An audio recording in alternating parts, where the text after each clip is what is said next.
Bienvenue dans cette nouvelle édition du 12-15. Voici les titres de l'actualité.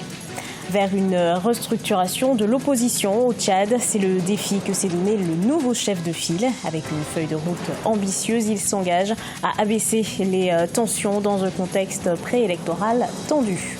Au Soudan du Sud, le gouvernement s'engage à financer la période pré-transitoire prévue dans le dernier rapport de paix signé entre les différentes parties. Plus de 280 millions de dollars sont nécessaires pour financer cet accord. Et puis la croissance économique a ouvert en République démocratique du Congo.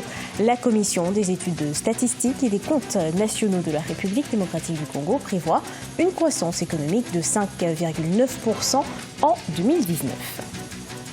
Restructurer une opposition déchirée par des querelles internes ou encore maintenir un dialogue dans un contexte préélectoral tendu. Au Tchad, le nouveau chef de file de l'opposition devra faire face à de nombreux défis. Pour les relever, il s'est fixé une feuille de route ambitieuse. Reportage de notre correspondant Mahamat Ramadan, commenté par Marcel Farba-Maroun. Au Tchad, le nouveau chef de file de l'opposition tchadienne, Roma Doumgar Félix, continue de multiplier des consultations avec les leaders des partis politiques de l'opposition. Objectif, réorganiser une opposition profondément déchirée par des calculs politiques et trouver un consensus pour préparer les échéances électorales qui se précisent. Pour réussir ce pari, il se fixe une feuille de route ambitieuse.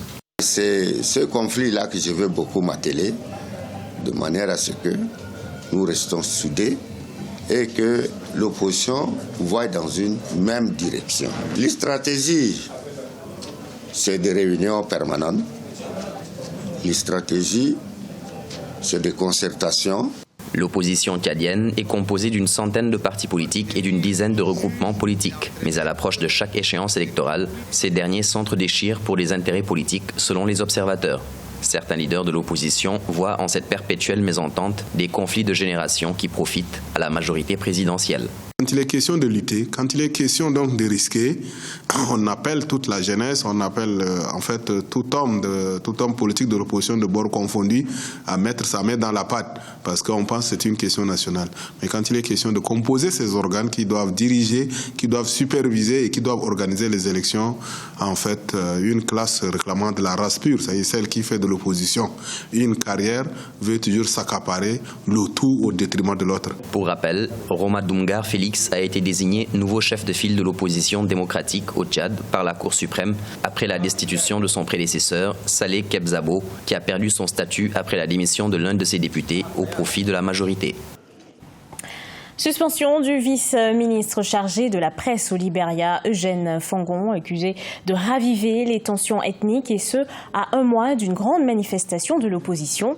Plusieurs partis d'opposition ont appelé à une grande manifestation le 7 juin pour réclamer la démission du chef de l'État. Sur les réseaux sociaux, le vice-ministre a accusé les Congos d'être à l'origine de cette vague de protestation. Il a été suspendu ce lundi 6 mai par le président libérien Georges Weah, une suspension à effet immédiat. Dans un communiqué, la présidence a indiqué que le gouvernement pratique une tolérance zéro pour les politiques de division ou de tribalisme.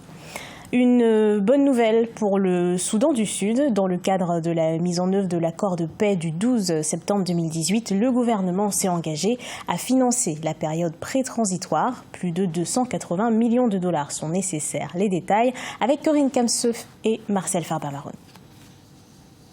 À Juba, au Soudan du Sud, le gouvernement s'engage à financer la période pré-transitoire prévue dans le dernier accord de paix signé entre les différentes parties. Cette période, qui devait initialement prendre fin le 12 mai prochain, a finalement été prorogée de 6 mois. Ce sont plus de 280 millions de dollars qui sont nécessaires pour financer l'accord de paix, qui inclut également une période transitoire de 3 ans. L'économie du pays s'est améliorée. Notre système de revenus non pétroliers a été mis à niveau et fonctionne maintenant à un niveau élevé, de sorte que les revenus locaux ont également augmenté. Aussi, les besoins financiers de l'accord peuvent être pris en charge. Un plaidoyer du président Salva Kiir à l'international lui a permis de récolter d'importants fonds pour la relance et la diversification de l'économie nationale. Aussi, une retenue salariale sur la paie des fonctionnaires a été initiée. Par ailleurs, de nouveaux contrats dans le secteur pétrolier ont résolument amélioré la production du pétrole. La paix qui se profile permet de pouvoir mettre en place un espoir. Et au regard du fait que le monde entier leur souhaite un succès, contrairement à ce qui se passe au Soudan, tout le monde a tendance à peindre leur situation avec un un peu plus d'optimisme. Il y a aussi que leur pétrole, finalement, va devoir leur servir. Il est important que ce pays se dote d'un plan stratégique de développement, mais également que la gouvernance soit exemplaire. La paix, la gouvernance, ça peut donner des performances. Durant la période pré-transitoire, le gouvernement compte procéder à l'unification des différents groupes armés, une reconfiguration territoriale avec un tracé des États régionaux et la mise en place d'un gouvernement d'union nationale sont également prévus. En République démocratique du Congo, Nemwanda Semi a fait une réapparition surprenante lors d'une conférence de presse organisée par le CNSA ce 6 mai. Le leader du mouvement politique-religieux Bundi Dia Mahala s'était échappé de la prison centrale de Makala le 17 mai 2017 et était depuis porté disparu. Il a pris la parole lors de l'événement et déclaré être venu pour consolider la paix dans le pays, travailler avec la gauche et la droite tout en assurant son intention de vouloir rassembler. Il est recherché par la justice pour outrage au chef de l'État et incitation à la violence notamment. Bonne estimation de croissance pour la République démocratique du Congo. La Commission des études statistiques et des comptes nationaux table sur une croissance économique de 5,9% en 2019. Elle serait due à la consolidation de la stabilité macroéconomique du pays. Un reportage de Neilei Claude Ebessa commenté par Marcel Farba-Maroun. Les économistes congolais soutiennent que l'économie de la République démocratique du Congo connaît une progression positive depuis décembre 2018. Dans leur analyse, les experts de la Banque centrale congolaise notent qu'au 31 décembre 2018, l'économie du pays se situait à 5,8% contre 3,7% en 2017, soit une évolution de 2,9 points de pourcentage. Une performance résultant de l'activité économique boostée par le dynamisme du secteur primaire sous l'impulsion des industries extractives. On attribue aujourd'hui l'embellie de l'économie congolaise à 4 facteurs. Il y a d'abord le facteur politique qui est très important parce que les élections qui marquent l'ouverture d'une nouvelle ère au Congo. Vous avez également tous les progrès qui ont été enregistrés dans la sécurisation de la partie centre et de la partie est du pays et la maîtrise de l'épidémie attribuée au virus Ebola. Le début de diversification, notamment dans le secteur productif. La croissance et la consolidation de la stabilité macroéconomique observée depuis décembre 2018 ont imposé aux nouvelles autorités d'engager davantage des réformes, notamment en vue d'une plus grande mobilisation des recettes pour financer les infrastructures et autres investissements d'accompagnement. Le pays table déjà sur une croissance économique de 5,9% pour le compte de l'année en cours.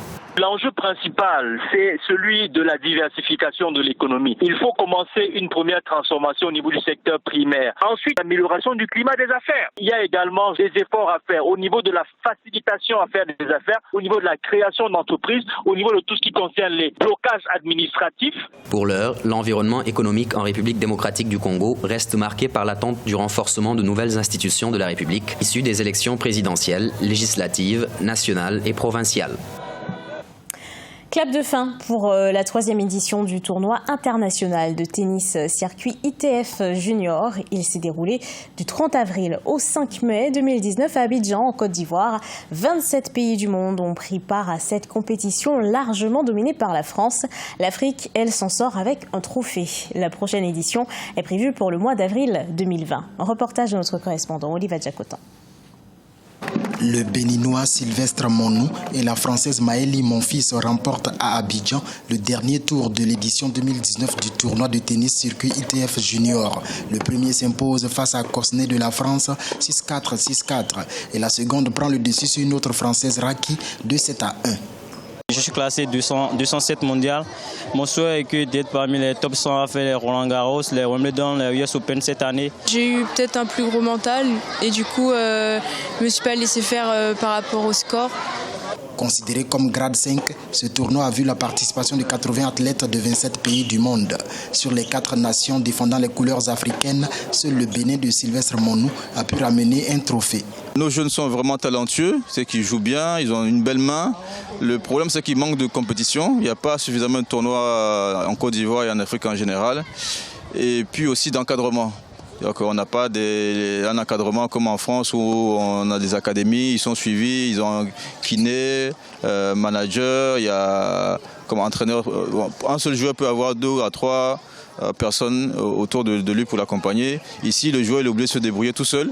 La 4e édition du tournoi de tennis en circuit ITF Junior est prévue pour avril 2020 avec pour objectif de l'élever au grade 3, ce qui permettra aux meilleurs athlètes de tennis du monde d'y prendre part pour améliorer leur rang mondial. Ce journal a été préparé par l'ensemble de la rédaction. Merci à vous de l'avoir suivi et retrouvez dans un instant une nouvelle édition d'Actualité sur Africa 24.